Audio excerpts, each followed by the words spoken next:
Hi guys, welcome back to Let's Play Legend of Mana. This should be part 10, I'm pretty sure. Yeah, 10 sounds right. Let me grab Bud here and grab a drink of water myself. Alright, so today we're going to go back into the mines. Not a whole lot going on in this quest, mostly we're just going to be running around the mines. But I want to make sure I have Bud with me just to make combat go. Let's go back into the mines here. Back to Undyne again. 1, 2, 3, 4. Huh, weird. Thought when we last went in the mines it was Undyne. And then we took 2 days to go out and 2 days to go back. And that we're going to ignore just for a second here. First, we want to go pay Watts a visit. And that means going up here.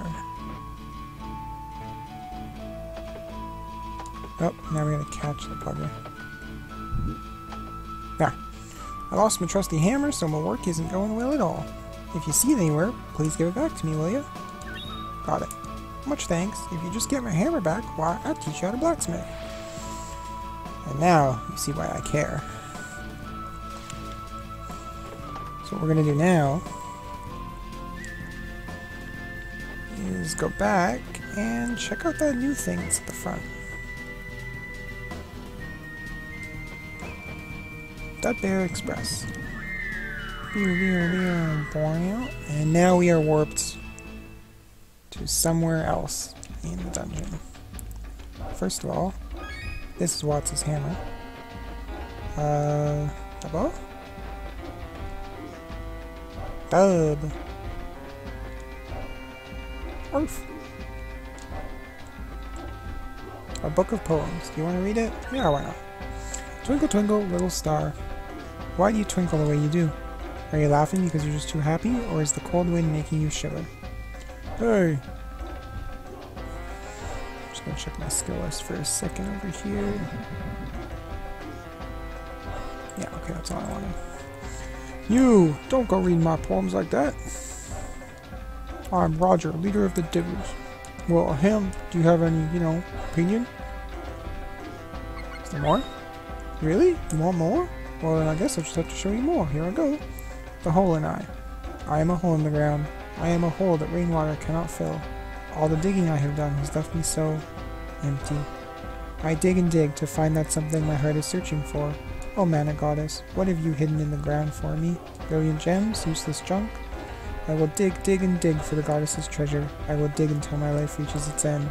Find salvation through labor. Salvation through labor. Don't let me do it again. I am Roger, leader of the Diggers. Let's tell him it was great. I think so too. That wasn't so bad, was it? There you go. Puff of his ego. Alright, out of my way, bear. I want out of the cave. Out. I want out. I want out of the cave. Oh, thank God. Okay. Now we have to make our way back to Watts without really knowing where we are. And I think that's basically where all the difficulty in this quest comes in. Because I think most people are going to investigate that sign. I think most people are going to not think to talk to Watts without talking to the sign first. But, oh, and now we mastered Rolling Slam. So let's put on a new special technique on. Check that out. I'm thinking of getting rid of, well, let's see what it is. Rolling Slam is a short-range medium damage, just like Jawbreaker. So yeah, we'll replace Jawbreaker with Rolling Slam. Let's try out something new. Try to remember which way we go here. Oh, let's fight this thing. This is a Spring Ball. And now it is dead. There we go. And the Chocobo's getting more than its share of experience, considering we share them. I think we want to go left, and I think up here takes us to where the save point was.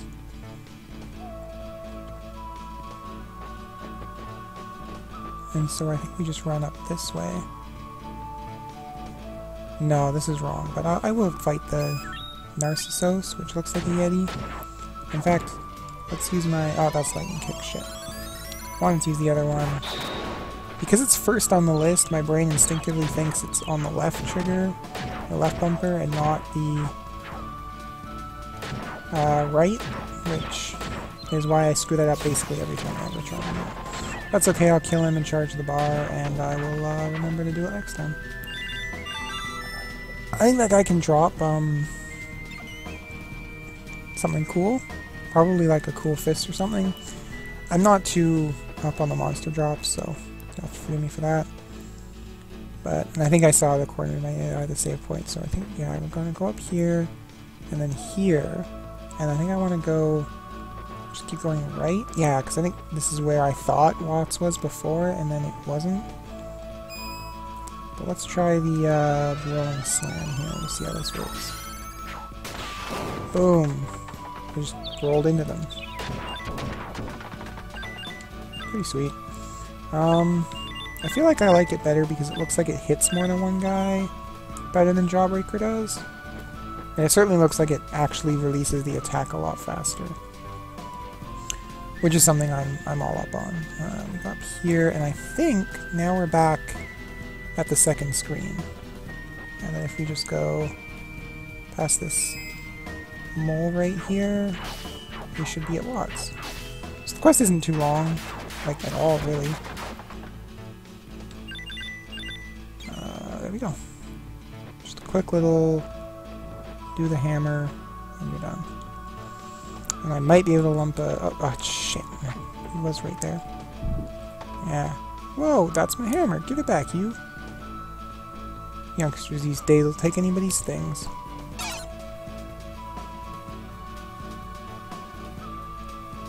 That's not what I meant. Hahaha, forgot I asked you to bring it back. Please forget what I said. Don't hate me. So, there we go, and I still don't have that. I'm just checking my notes real quick here. So we're going to very quickly make sure we talk to the cactus, and I'll try and lump the next quest in because it's just a short little thing that I think I should have some stuff to talk about here. There we go. But the most important part, this is... I'm sorry, I'm playing with my mic here on my ear. This is one of those times where you will likely forget to either go to the cactus after Watts drops the hammer, or you will forget after the next quest. But for now we don't need Bud anymore. He can piss off. Stop interrupting all of my skills. And we'll come up here and talk to the cactus before we forget. And I'm not even going to bother saving because I don't need to... There's no nothing. Hammer, and we'll read them both at the end of the episode. But we'll let him write his diary, and then we'll go do the next quest, which, if you remember, Watts said he would teach us how to blacksmith if we got his hammer. So, although he didn't remember at the end of the quest to be like, oh, hey, I guess I'll give you that reward I told you. If we go back to our workshops out here, and we try to go see how empty they are on the inside, boom, here he is. Whoa, I just finished making the blacksmith he asked for. Bah, youngsters these days don't know the meaning of gratitude. Why, you never asked me. Great Scott, so why did I? Oh, now I get it. Haha, got so caught up in building the smithy I forgot I came to thank you. So please, forget what I just said. Don't hate me. I'll tell you how to make weapons, so have a heart. Right, first come on in. So next is the path of the blacksmith, which, oh man, blacksmithing in this game is something of its own. That's it, you've got it, it's all in the hammer. The right hit makes the right sound, it's all in the hammer. Keep doing that for about 1,000,000 times, you'll be a right craftsman. Let's ask him a question about forging. So forging is the same for both weapons and armors. You choose the materials and you forge it with the hammer. However, the basic power is decided by the materials, not by your hammering skill. You need to work on your hammer skills, one million strikes. He's going to just keep saying that until we ask him everything. So if we make something, I'm going to ignore the altering advice here. If we make something out of Menos bronze, it's strictly worse than making it out of Forcenal iron, which is strictly worse out of making it out of another material. For example, that's just the freaking tip of the iceberg here. To make alterations, you first choose an item. It may affect the ability bonuses and elemental property levels depending on the mystic powers contained therein. That all depends on the item, not on your blacksmithing, but you need to work on your hammer skills. So altering is where things get really, really complicated. And I think I might go into that a little more after. For now, let's get some tips on choosing materials. The effect that it has is really simple. You can tell by looking at the various statistics after you forge it. It will come naturally after making a few pieces. You can't change your material's properties using your hammer, I'm afraid, but you need to work on your hammering skills. 1 million strikes. The effects of altering. Making alterations will change statistics depending on what item you use. It's like increasing attack power, changing elemental property levels. You can't always tell what the effect is right away. If you keep altering a piece, you'll start to see a difference. It just doesn't matter how many times it's tempered, but you need to work on your hammering skills. 1 million strikes. And this is the last bit. Minuscule changes occur through altering, and mystic powers are the embodiment of those changes. When the energy of those changes becomes strong enough, boom, the energy change can be brought about. And it affects the piece's abilities and parameters, but it won't work just by hitting it with your hammer. And that was 1 million strikes. Good job. I was lying about the 1 million strikes, but when I was a lad, my master trained that like 2. Now you're able to make any kind of weapon or armor, but you need materials since you're just starting out. I'll give you this. Nanos bronze. Well, I'll be going then. Good luck to you. Did I give you materials for weapons and armor? I thought I brought something to give you seeing as you're starting out. Now, if you remember Watts' description from the book, he is an idiot who can't remember what he just did. So if we tell him that he did not, he'll give us another piece of Nanos bronze. And there's no penalty to taking advantage of him outside of your own conscience. So now we can begin to get into the strangely strange world of blacksmithing, which, and this is why you might forget to go talk to the little cactus, is because it boots you out to the home, and I don't remember if I actually have to go back in. Let me try talking to the little cactus and see if I have to go back into the workshop. I think I might have to go back in. Did I get my ending screen for that? I don't remember. I was off in my own world-hating blacksmithing. Talk to him. Weapons finished. Okay, good. So it did happen. So I'll read those really quick, and then I'm gonna go talk about blacksmithing for 10 minutes. Or at least what I know about blacksmithing for 10 minutes. We'll see how accurate it is and how much it actually matters, but I'll probably make a new weapon or 2. Get a quick drink of water. And look at our new quests here. We should have 2. Mining business. The Birdman says Watts doesn't have any heroic stories to tell. I wish someone will come up with a story about me. He moves like lightning. He kicks monster butts. I think I like that. That's actually the one I forgot to read last time. Blacksmithing. There's a new room in the backyard workshop. It's to make weapons and armors for my master to be able to wax some mortal monsters. That's not nice. We should all be friends. Oh, there's Watt's hammer. I missed blacksmithing last episode, I think. Watts lost his hammer, but my master found it for him. Doesn't it feel good to do good things? It would be nice if master could read me a story once in a while. Please? I read you a story every 5 goddamn minutes. Little ungrateful cactus. Okay. Let's check out that blacksmith here. Blood can stay in here, he's not relevant. Thought about going and getting some fruit, but I don't care about that fruit.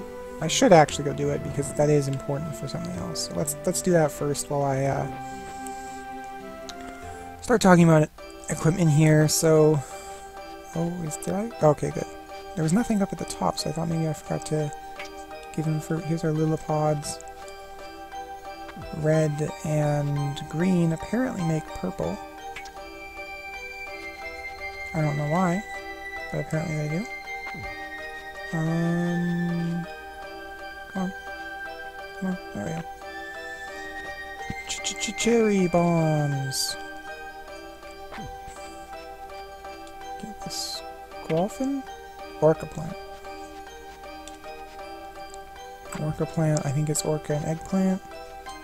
And the mushroom box is a mushroom and a jack-in-the-box. Alright, that should be everything he's got growing on him. Should give me some seeds. Round, flat, round, long, oblong. Alright. Let's see what I want to give him. I don't have any, like, particular plan here for what to give him, so I'm just gonna give him some round. Give him some round. Probably good seeds, and I'll talk to him. And we'll give him some oblong, and we'll give him some round, I guess. Flat, maybe, sure. Those are good seeds. Alright. We have to harvest a certain amount of fruit from Trent to open up another quest, so I should not neglect getting my fruit when I can. Because, it's important. I think there's another trigger to it that I won't go into too much detail about. But right now, let's spend maybe only 5 minutes, because that's where we're at video length-wise, about how this works.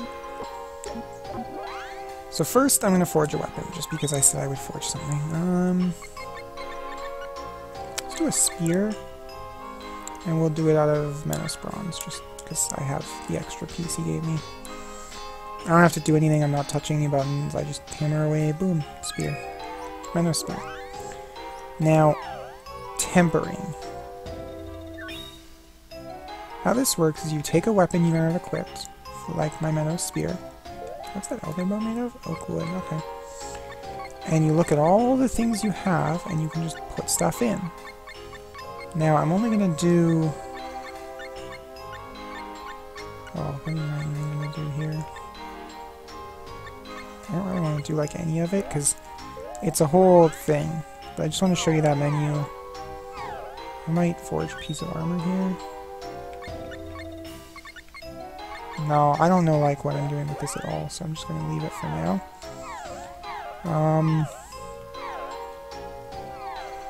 I will definitely do like a forging episode later. But for now, I want to show you equipment and show off some stuff here. Let me change that one cap and top of cotton hat. Alright, so you look at my Menace glove here. And I'm not going to equip the spear, I just want to look at its status. There we go. You'll see here that it has power, skills, defense, magic, luck, charm, spirit, and HP. And they all do different things. Luck is probably the one you want to buff like the most. And then you've got your 8 essences and their level, respectively. And then you've got these mystic powers here. And oh man, these mystic powers. So there are 3 mystic power slots here. There's also an invisible 4th one underneath, but my cursor doesn't go down to the invisible 4th one. Whenever you put an item, whenever you temper an item into a weapon, or a piece of armor, I think works the same way. Let me check the status on like my ring here. Yeah, so you see the ring has 1 level of Wisp, 5 levels of Dryad, 2 of Undine, 1 Djinn, 1 Gnome, and it has the Fertility Goddess Mystic Power. That means there's probably 100 different things glued into this ring.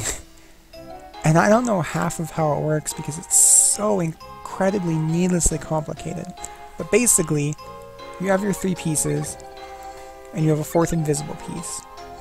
And every time you temper an item into an equipment, you add either stats, essences, and often multiples of both, as well as mystic powers.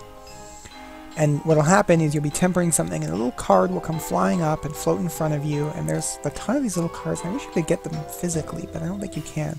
I think somebody on DeviantArt made compiled a big image that showed all the cards from Legend of Mana, which is kind of cool, but I don't have it. Maybe I'll remember to link it in the description. Maybe I'll completely forget because I'm an idiot.